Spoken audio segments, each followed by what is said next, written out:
I understand that we might not agree in everything. You might not agree with everything that I say. A lot of times I wish you would agree.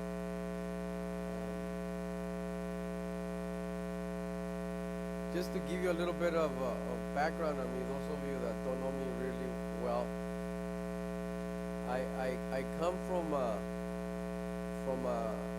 very strong Christian background. My father was a pastor. Two brothers were pastors. My uncles were in the ministry, founders of Bible institutes, churches. So that's a background that I have. And in growing up, I used to wonder why people would say one thing and live another. And so I was always very sensitive to that difference between, what people said and their lifestyle. And I always used to wonder, and I always used to ask questions. Because I thought that if you say something right, then you ought to live it, you ought to manifest it, you ought to show it. And so I said, I began to study the Bible when I was very little. I must have been, I go back 5 years old maybe. And at the beginning it wasn't by choice, but it was because my father thought that it was the best thing for me to do. So I invested time after school studying the Bible. And then it was the process of memorizing a lot of scripture. And so I knew a lot of Bible, when I was a young teenager. And so I would see, what it says here, but then I would not find that in the lifestyles of people. And so I said, this thing has to work, because it worked for all those people in the ancient days, so it's got to work. If it says it works, it's got to work. And the only way to find out is what? Is how do you find out if something works? You try it, you apply it, right? I mean, they give you all these diets, and you can watch on TV and say, you think it'll work? And you can wonder all your life. You can doubt it or you can believe it, but you're not going to know whether it works or not until you try it, you apply it. And so I said, I want to take this and I'm going to apply it in my life. Exactly how it says there. And if it works, then I am going to take this and I'm going to invest some time with a small group of people, and I'm going to teach them right what I have found here that works. And so that was like the foundation of this ministry. We started this ministry with 6 people after I had invested a lot of times seeing the Bible work in my life, right? Then I said, well, I'm going to start teaching this to other people. And so that's why we're here. We're still sharing with you things that have been put to the test, say to the test. So these are tested things. So I'm going to give you what I believe is a truth, a move that it does not move, right? An absolute truth, and see if you agree with me.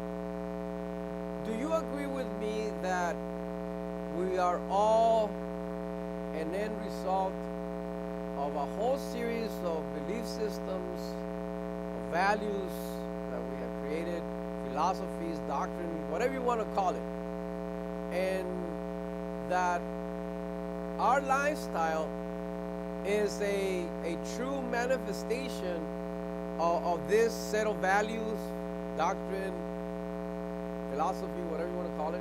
Would you agree with me? How about on this side?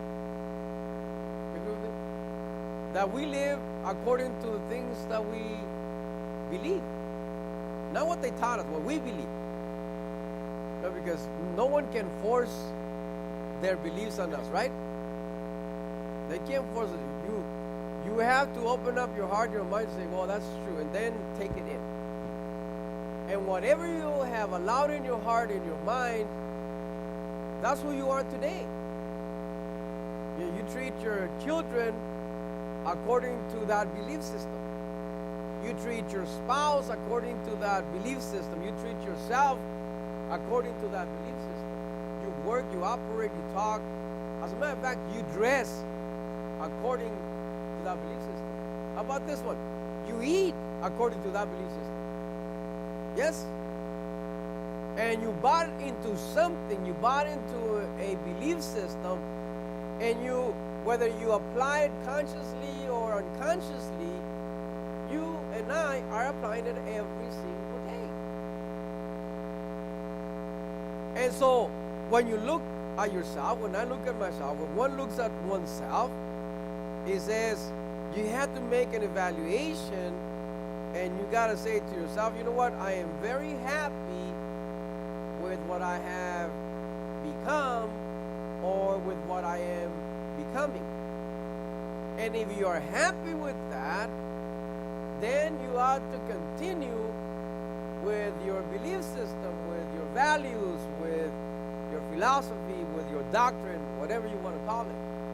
Now, if after you do that analysis,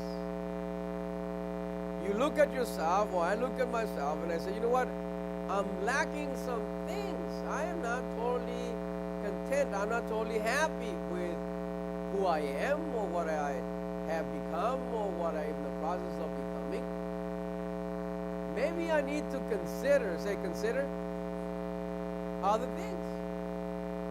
Maybe I need to add to my values. Maybe I need to change my values. Maybe I need to consider another doctrine or another philosophy. Maybe I need to consider, because if I'm not totally fulfilled, then something must not be right.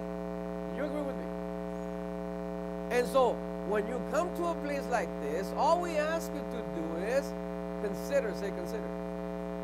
Because we cannot force anything down your throat, and we don't want to do that, because it doesn't work for a long term. It might work for just a couple of days to pressure you enough. Right? If you don't buy into what we're going to tell you, we're going to lock you in this place for a couple of days.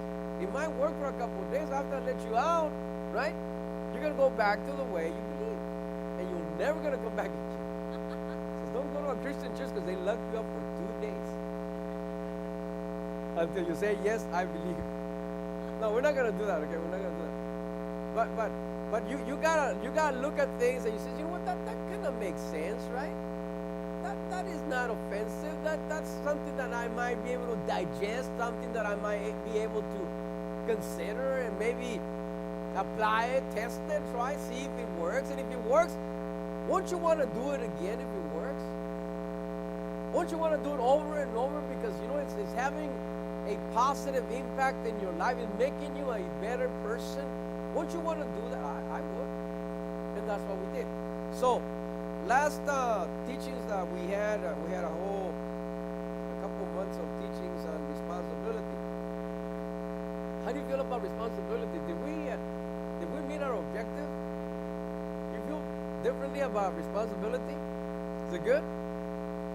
Tremendous tool that God has given us, right? To be able to mold and shape our lives and our futures, and say, you know what, I am the architect of my new life. I am the new artist, right? I am molding and shaping the person that I want to be, that I want to become. And I have been given this tremendous blessing called responsibility. Today, we are going to start a new topic. How many believe that God is a good God? Our God is not one of those gods from the Greek mythology, our God is a good God. And if He is good, then that means that His word is good. That means that His plan for you is an amazing plan, an awesome plan. So we want to look at His plan because, again, it is the manufacturer, right, that understands better the article, the product that has been manufactured. We call this book, the Bible, we call it the manual. Say the manual. The manual of operation, right? And here's where we find the ways to maximize, right, our abilities and our potential. Right here, this book, the manual. I always tell you my famous story that several years, I think, and I still have that keyboard. I just found it the other day in my closet. I paid a lot of money for this keyboard back in the days. I think I paid close to $3,000 for it back then. We're talking in maybe 1990. And he had all kinds of gadgets, right? And you could record up to like 16 tracks. And when I was so excited because I went to the music store, Guitar Center in Hollywood, and the salesman is a tremendous keyboard player, right? And so he's had the beautiful keyboard there, and he's playing this amazing music. He's just making this keyboard almost talk and sing, right? And dance at the same time. Almost make coffee, right? But it is a tremendous thing that I'm watching, and I said, I'm just amazed. And says, that thing can do all those things? I said, yeah. Well, look at it. I said, wow, I want one of those, right? And so I took it home because I said, man, I'm going to create some beautiful music too. And so when I opened up the box, he had a manual about this thick. And I went through it like this, and I went like this, I went like this, and I saw a couple of pictures, but almost nothing but words and stuff, right? And I said, man, this thing is complicated. I think I have to go to school for 4 years, right, to find out how to operate this darn thing, right? So I just put the manual away. I plugged in the keyboard, and I started playing the keyboard. Now, to this day, I still have that keyboard. I have not studied the manual. I don't even know where the manual is now. And that keyboard plays like that keyboard over there. Like that piano, that upright piano that is over there. I don't get a lot of things out of it. What do you think? Because it doesn't have the potential, maybe because it lost its potential? What is it? I don't know how to work it. I got too lazy, right? The manual was too complicated for me. I did not study. And because I did not study, I was not able to understand how awesome that keyboard really is. And yes, I saw somebody else doing it. I saw somebody else allowing that keyboard to manifest its full potential. And that's what sold me. That's why I bought it. I'm talking $3,000 back in 1990. That's a lot of money. What's a lot of money today? What can you buy with $3,000 today, Brother David? A decent keyboard. Do you understand this? And somebody else was able to, but that somebody else put in a lot of time into the what? Into the manual. He learned the manual. Now, see, God made us, right? He created us. We are that beautiful keyboard, right? With multiple tracks. Multi-dimensional things that we can do, right? And a tremendous mind that He gave us. The Bible says that, watch this, that we have the mind of Christ. Isn't that awesome? it doesn't say that we have access to the mind of Christ. It says that we have the mind of Christ. He put in us his amazing essence, his likeness, his divine nature. I mean, we can do so many awesome things. And they're all explained in the manual. It's all here. But in order to extract all that awesome stuff that God entrusted us with, deposited in us, we need to understand and study the manual. What do most people do with the manual? They put it aside because it's too complicated. It's too much, right? And they have this word throughout the house, don't they? Every room has one of these, but they don't read them. So they do what I did with my keyboard, get the minimum out of themselves. It's not true. And you go around and you find people with amazing potential. I don't know about you, but sometimes I get tired of talking to somebody and say, you know what, you got so much potential. Sometimes they finish the sentence for me. I go, you have so much, they say, potential. I go, how do you know? Because you tell me all the time. But it's not enough. Say, it's not enough.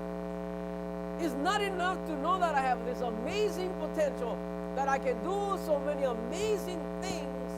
Now we got to put together that potential, right, with the ability to extract that potential and become the people that God intended us to be. Be able to do those things, those amazing things that God constructed us, that God created us, manufactured us to do. Do, say do, and become. And so today we start this new topic that has to do with God's amazing plan for us, and it is God's financial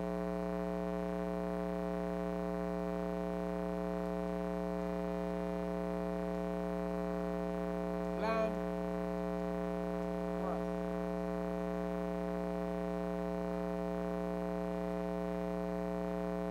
Say well-being. Well-being.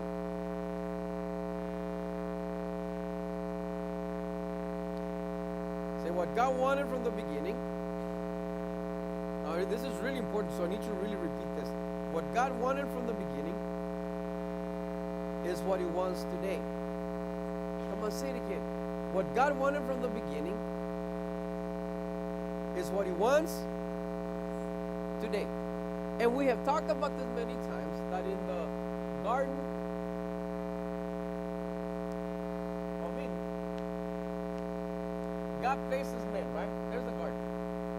I don't know if it was in a circular shape, it doesn't matter. Right? There's the Garden of Eden. What does the Bible say that the Garden of Eden had? Huh? It had everything, but give me some things that we can actually talk about. Abundance of everything was abundance, right? Abundance of food, right? The best gold, right? What else? Shelter. Come on, talk to me. Water. Can you survive without water? Abundance. This is the key word right here. What else? Precious stones. Not only the women like diamonds, but we men too. We just don't say it, right? What else? Animals. Abundance of animals. Abundance of dominion. Yes? And you can go on and on. Abundance of fellowship with God. Abundance of everything. The best. Right? How did Adam and Eve get along? Did they have a good relationship? Yes. Abundance of great relationships. Abundance of everything. So God places Adam and Eve, right, in the middle of what? Of abundance. Say abundance. Say what God wanted from the beginning. I need to hear this. What God wanted from the beginning is what He wants today, because He doesn't change. See, God doesn't start the thing and then plan it like some of us, right? We start the thing and then we go, maybe you ought to plan it.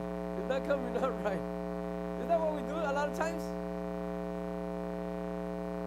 We go on vacation without planning and we're always, oh my God, we should have planned it.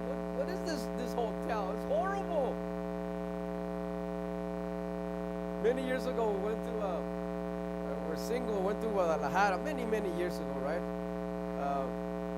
Went to Guadalajara, and like some of the young kids back then, it was my first time on the plane, it was my first time in a hotel, and I had never seen a little bar. Imagine a little bar in a hotel.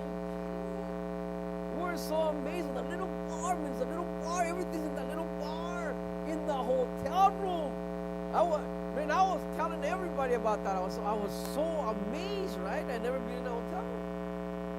So I come back and I said, man, that is an awesome hotel. That is just an amazing hotel. And so turn the clock forward another 8 years or 7 years. And now I'm married, right? And we're planning a little vacation. And I tell my wife, we're going to Puerto Vallarta. From Puerto Vallarta, we're flying over to Guadalajara, right? And I go, man, I know this awesome hotel. I mean, we're talking 8, 10 years later. She goes, you sure? I go, yeah, it's beautiful. You'll love it, right? So we had a wonderful time in Puerto Vallarta. Now we're flying to Guadalajara. I'm excited. This is my thing here now. This is my hotel, okay?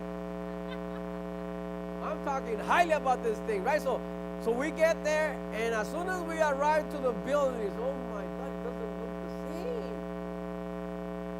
It looked dark.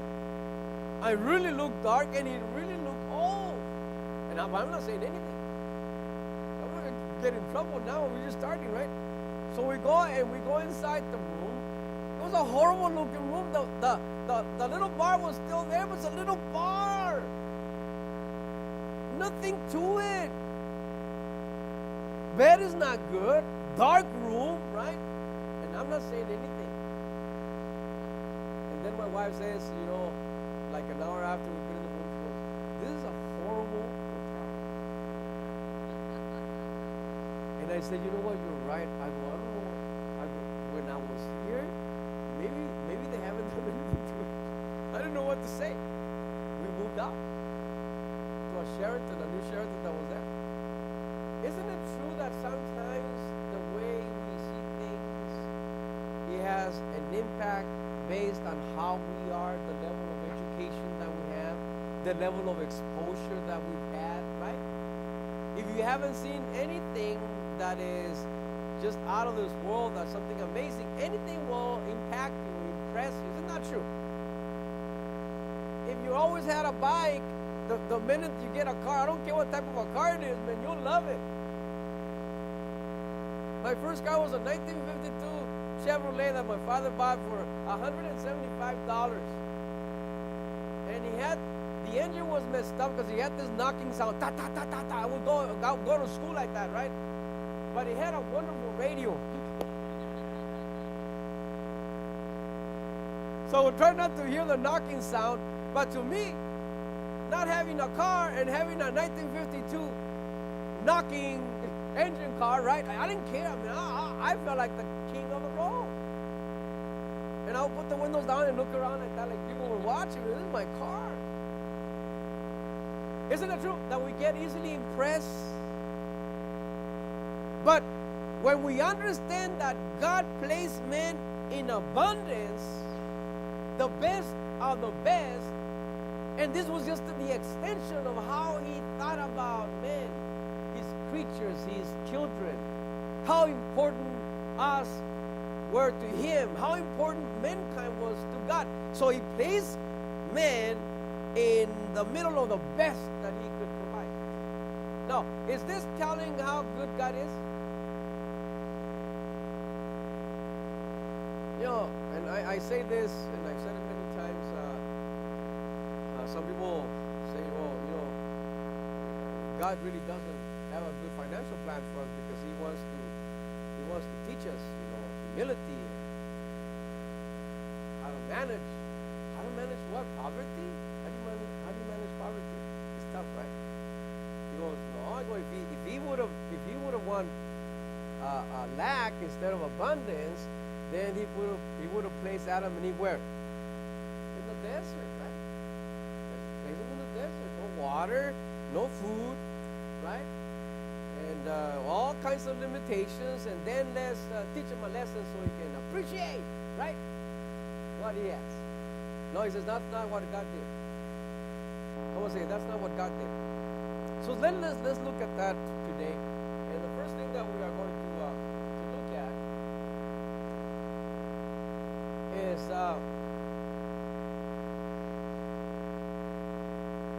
what we call deliverance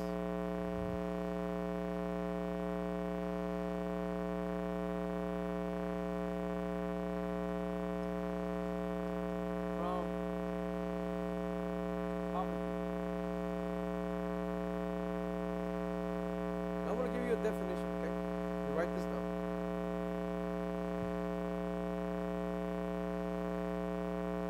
This is what most people think about poverty, including the Encyclopedia Britannica. This is what it says. They define poverty as the state of one who lacks a usual or socially acceptable amount of money or material possessions. I'll say it again. It is the state of one who lacks a usual or social acceptable amount of money or material possessions. They say that poverty is said to exist when people lack the means to satisfy their basic needs. Does this make sense? You can't satisfy your basic needs, then you are in a state of poverty. Now I want to give you my understanding of poverty. It's not in the Encyclopedia Britannica yet, but it'll be.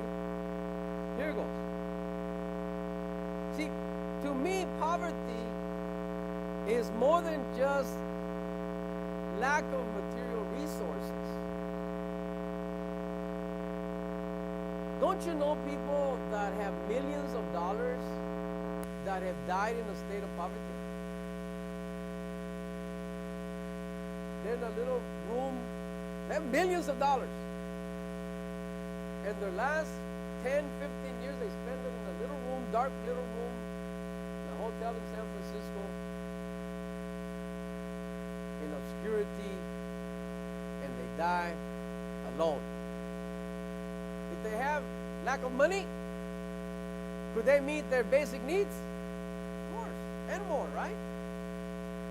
If they die, poor. So write this down. Poverty is a state of mind. State of mind. It's a state of mind.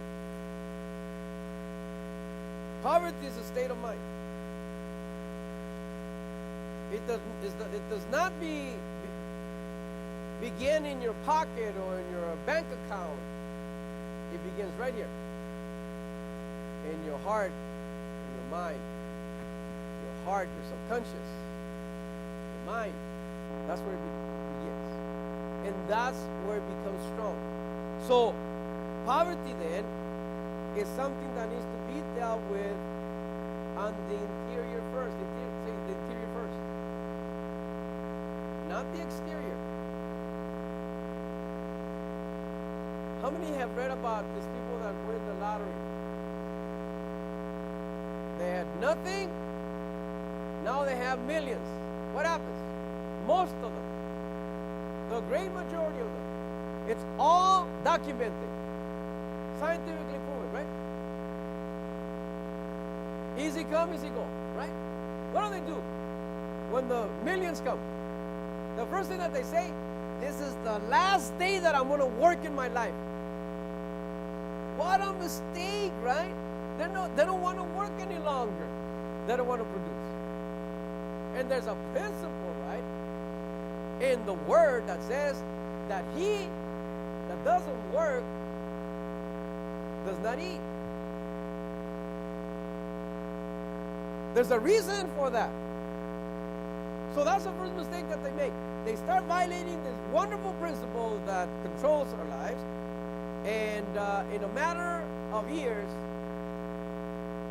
the average is about 5 years, right? 5 years average, they are broke, say broke, and divorced. Now, because the wife is blaming him and he's blaming her because she went out and I want my diamonds now. And they didn't have an educated mind. They forgot to enrich their mind. And if you do not have an enriched mind, you are poor. I don't care how much money you have. Because instead of having money, instead of managing money, money has you. Money manages you, and you're still poor. Is this making sense? So let's look at this. Let's look at some truths about most poor people. There are some exceptions, very few. Very few. But there are some exceptions. But these are truths about most poor people. Okay, let's look at them. Want to look at them together with me? All right. First truth is that no matter how much money you give them, they usually remain the same.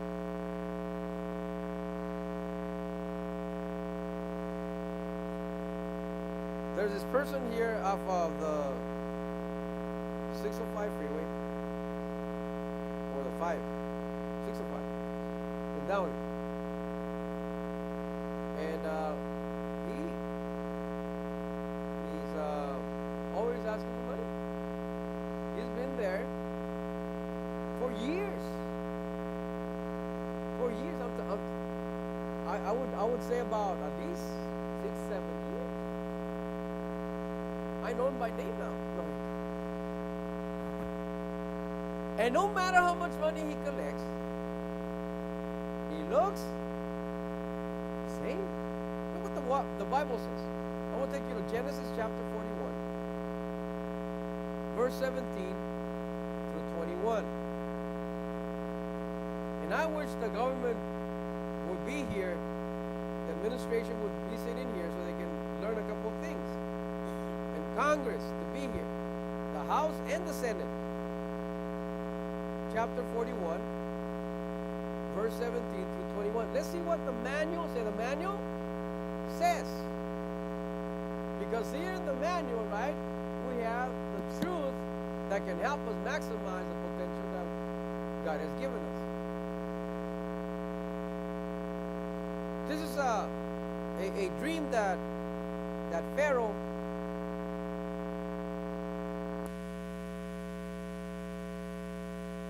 had. And he's talking to Joseph here. Remember Joseph, the son of Jacob, the visionary, right?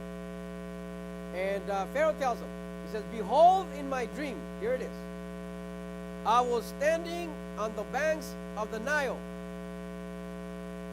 7 cows, how many cows? 7. Plump and attractive. Now, when you talk about a cow, it's plump, it's attractive, right?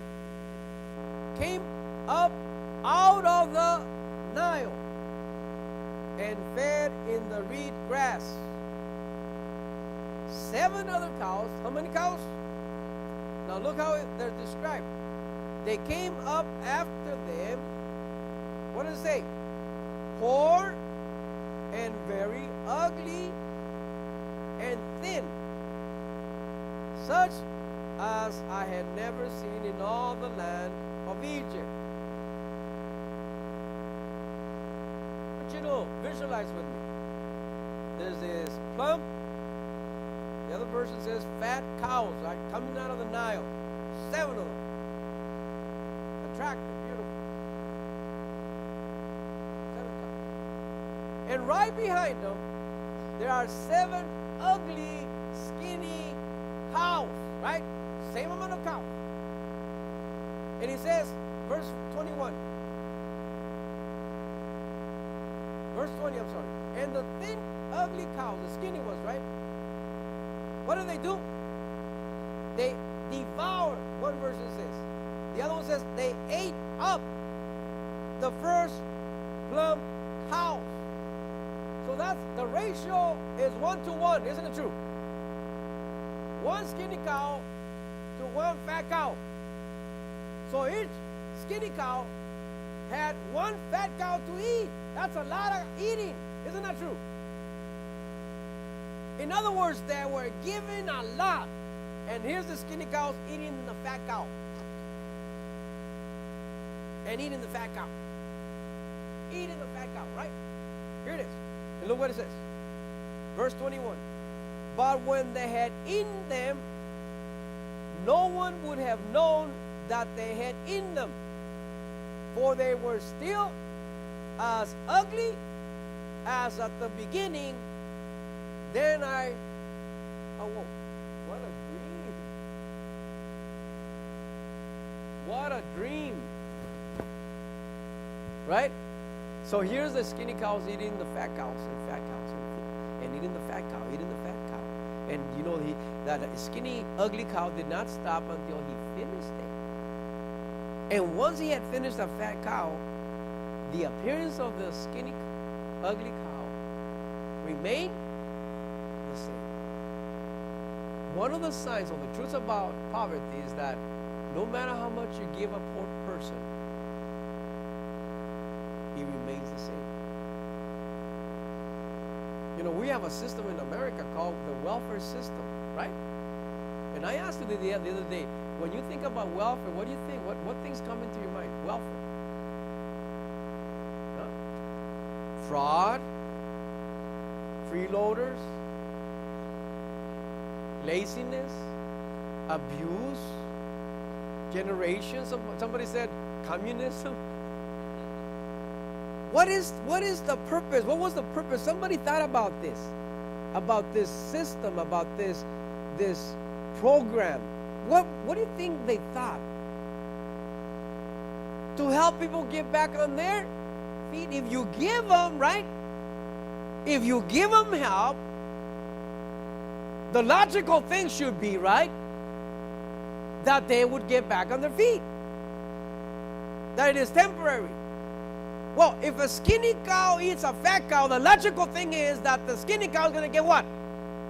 A little fatter. At least a little fatter.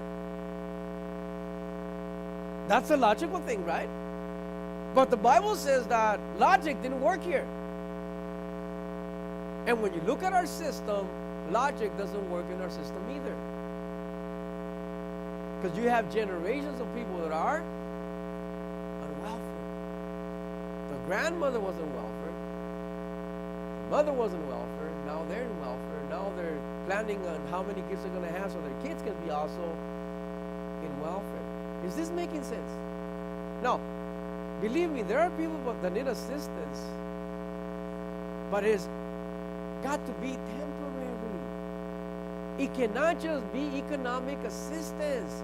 What is the bigger assistance that they need? Right here, say right here in the mind. Their mindset needs to change. They need to, their degree of dignity needs to be uplifted, needs to be raised. They need to think better of themselves. You got to teach them. That's why it says, what is the saying? You give somebody a fish, you feed them for what? For a morning. You got to teach them what? How to fish. Teach them how to fish. Isn't it easier to give somebody a fish? Especially when you have a whole truckload of fish. You just came back from fishing and you just had a wonderful time over there, and you've got tons of fish in the refrigerator. And so he says, come on. One day one of the brothers used to come here. He went to the office and said, I got some big fish for you, Pastor. And I look at those darn things, I go, my God, all the work that I have to do to eat this thing. I said, you know what, brother, I appreciate the fact that you bring me all this fish. Give it to somebody else that's actually going to eat it, because I don't think I will prepare this stuff. I mean, it's just a lot of work, right? I'm going to go to the restaurant and have myself a nice fish.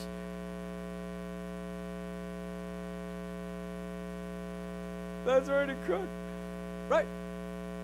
If you teach them, what does that mean, teach them how to fish? Is it something that happens up here?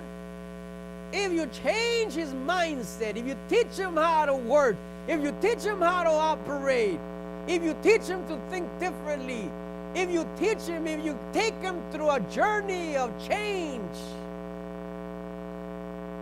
you don't have to be there all the time, but you have to spend some time, quite a bit of time at the beginning. Hello?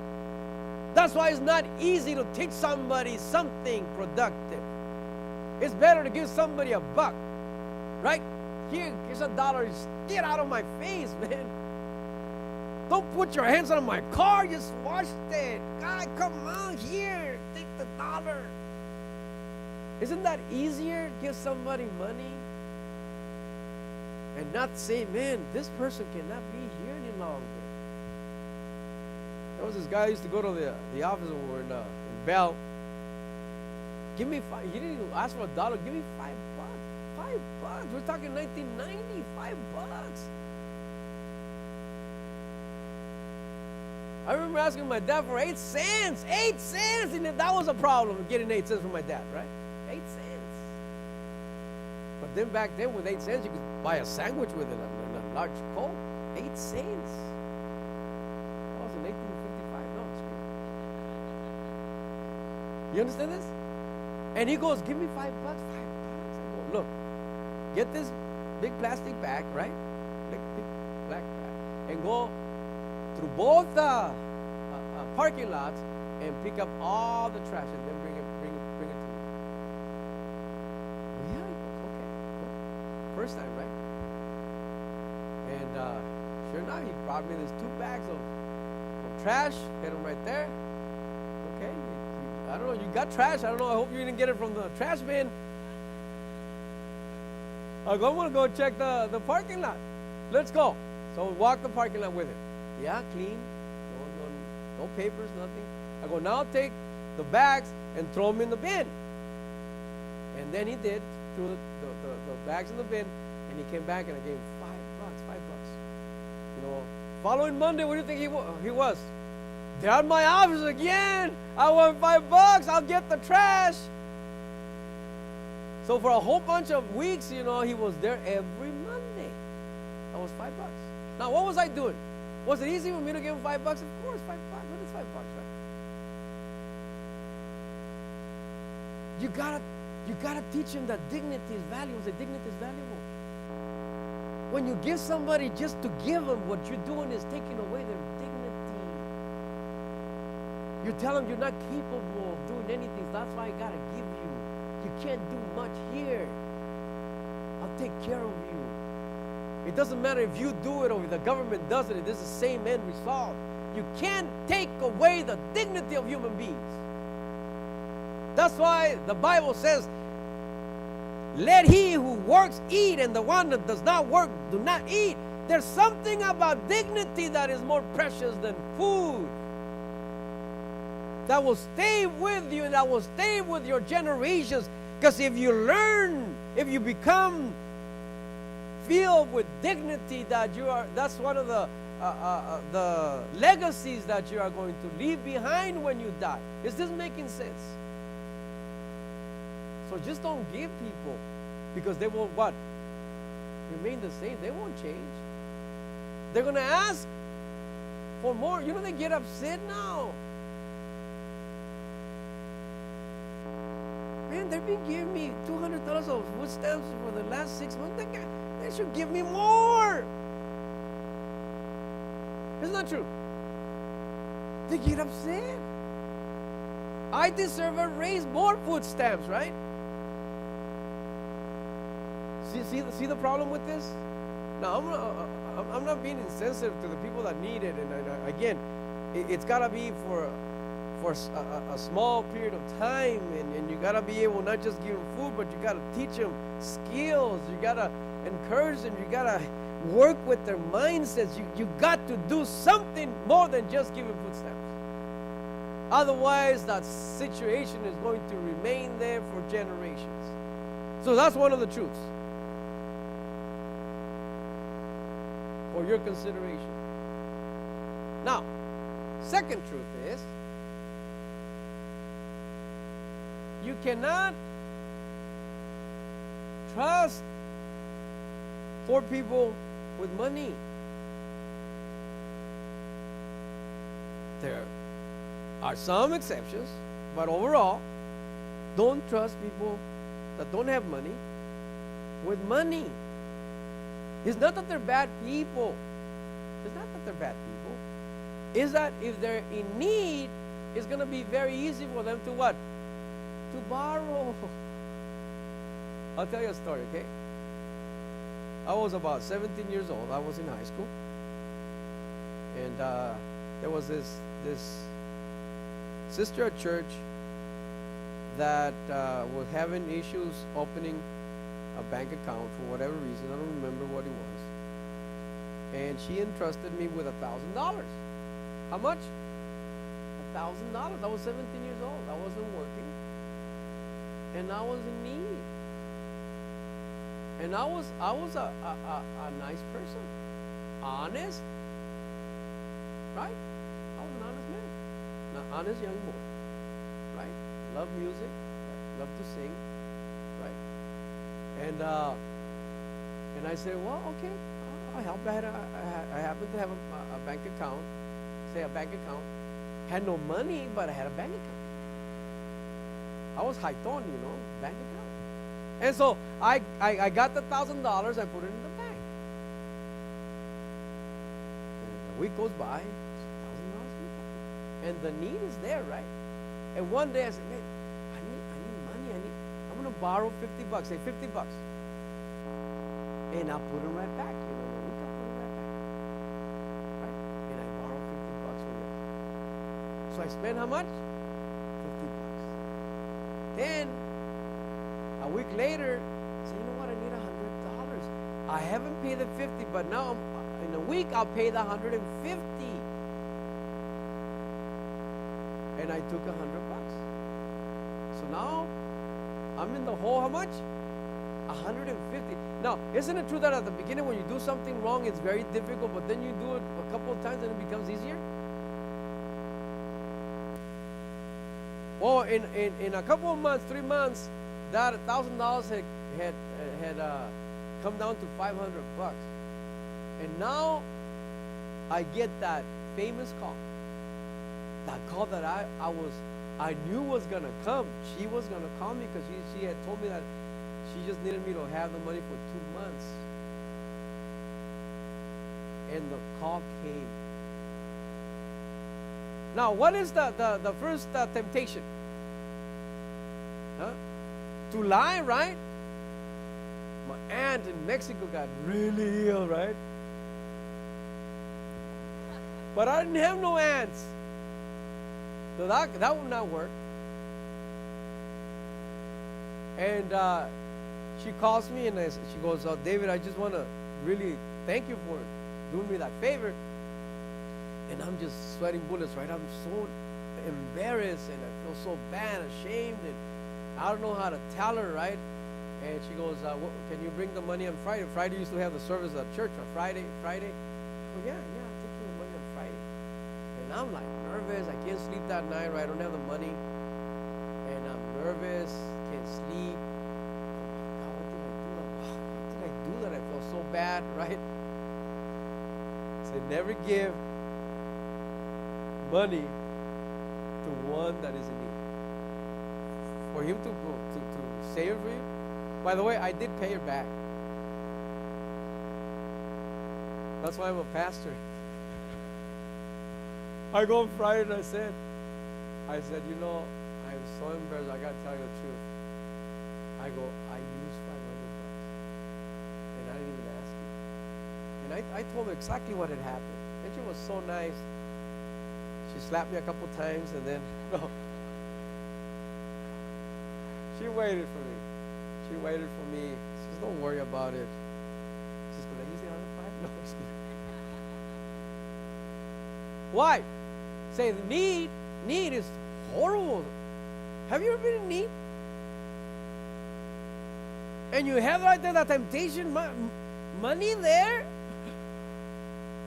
and you always justify your actions because you are in tremendous amount of need, and you're going to do some crazy things.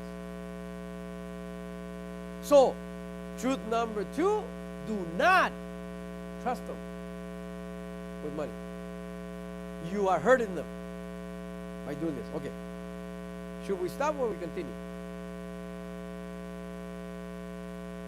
Truth number 3. This state of mind is so horrible, people, that poverty affects people, right? That they don't even qualify to be slaves. There's a scripture that just opened my eyes in the Bible that is so powerful. It's 2 Kings chapter 24, verse 14.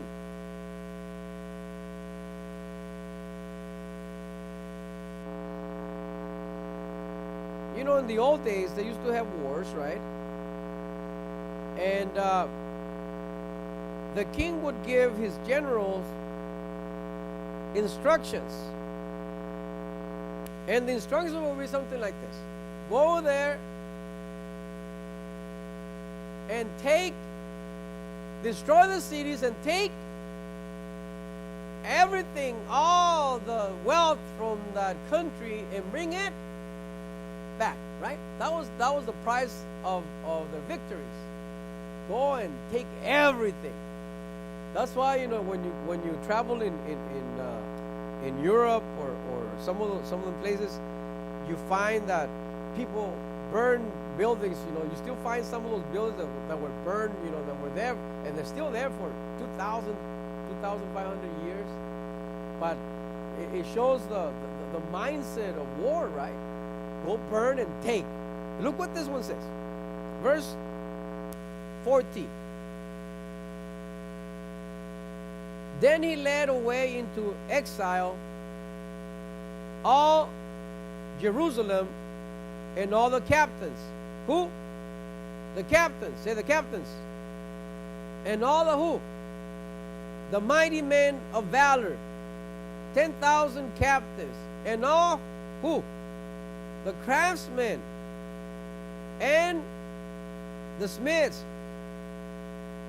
None remain except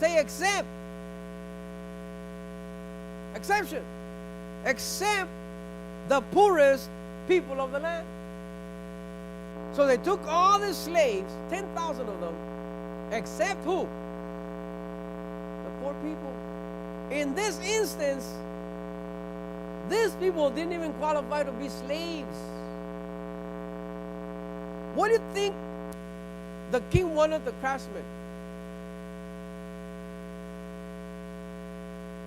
They had value. They were skillful. When you're skillful, you have value. What do you think the captains? They had value. Listening to Jim Rohn this past week. And Jim Rohn was one of those very important mentors in my life. He had a tremendous effect in my life. And if you've never heard Jim Rohn speak, I would highly recommend that you buy his CDs, buy his books. For the young people, I highly recommend that you read about Jim Rohn. It'll impact your life. And he was dealing with wages.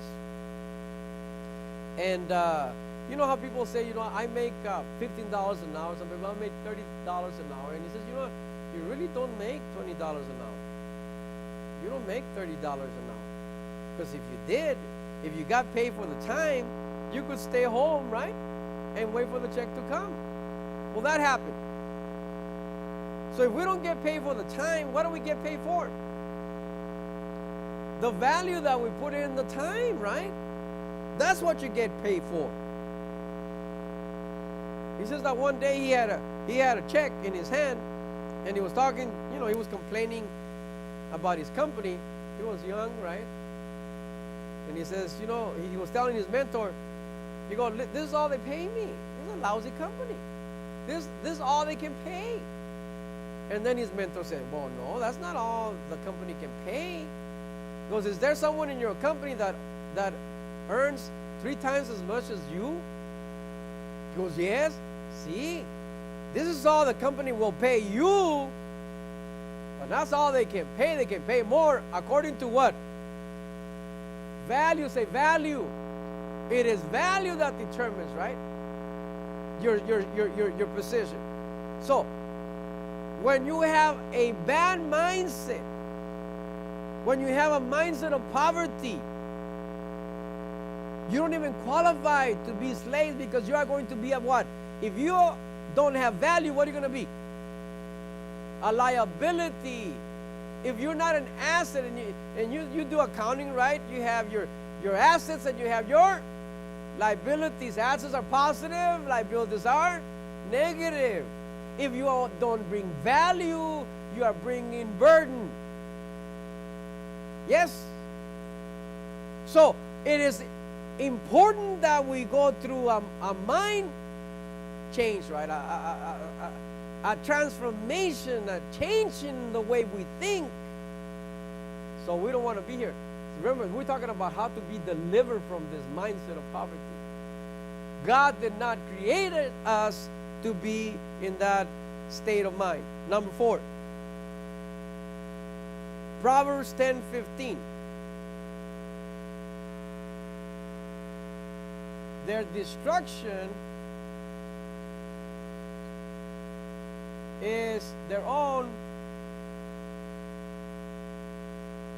poverty. And remember, poverty is not just a lack of money, it's a lack of a lot of things.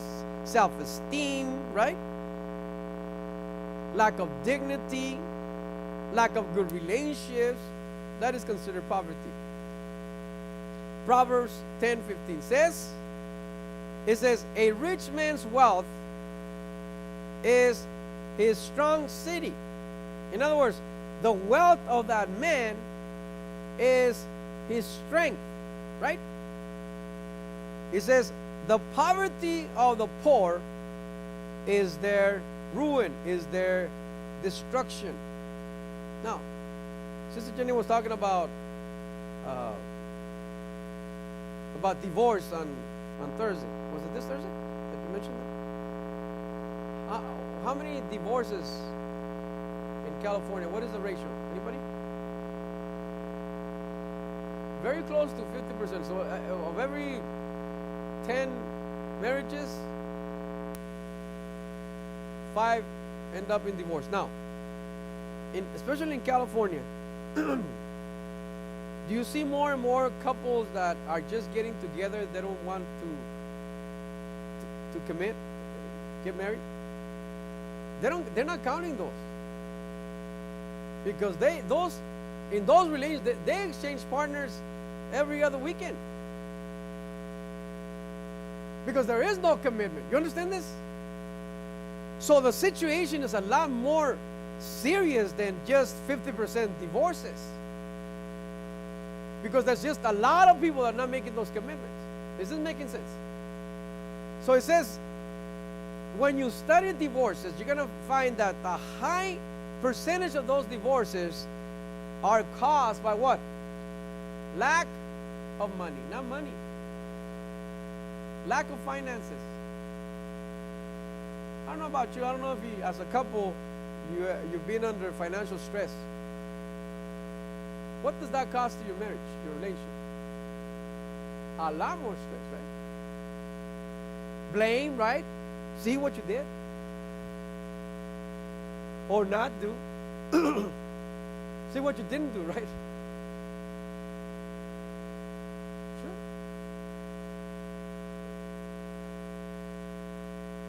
When poverty strikes the door, love flies through the window. It's true. Isn't it true? When you're giving everything to your honey, right? Let's go shopping. Honey's happy. Honey's happy when honey's shop, they're happy, right? Right?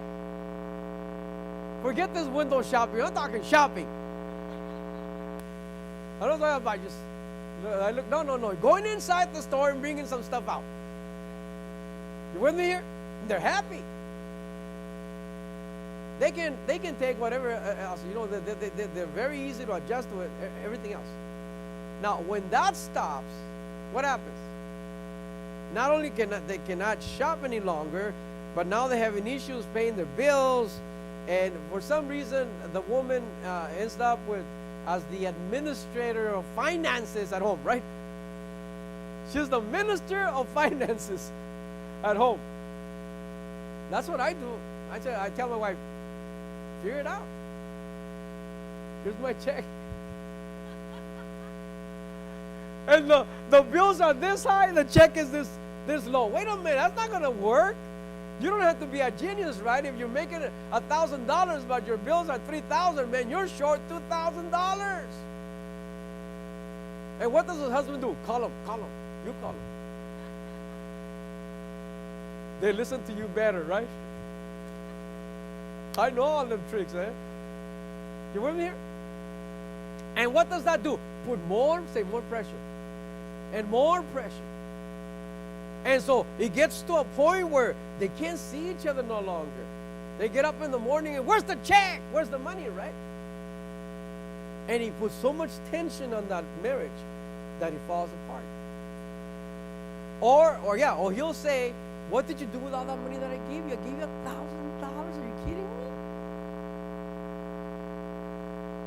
Well, I used $29 for the gym membership, right?